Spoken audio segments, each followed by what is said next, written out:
Hello, in this video I'm gonna show you all box accessories on Samsung Galaxy Z Flip 6. I'm gonna show you what we can get when we purchase this device, of course, besides the device itself. So let's quickly open the box and let me show you what you can find inside.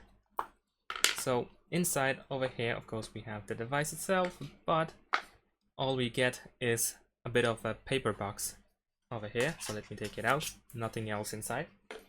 So everything comes down to this. And let me quickly open this paper box and let's see what we have inside. There we go, this is how it looks like.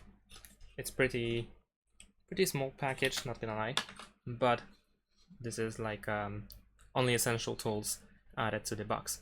So we can find the USB-C cable. On both sides we have USB-C.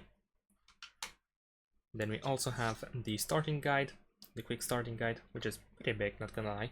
Has several pages in different languages, and we have even more paper, which are probably not too relevant most of the time, only in specific situations. And of course we have the pin ejector for the SIM tray. And yeah, that's it. Thanks for watching, leave a like and subscribe to my channel, and see you in my next videos. Bye.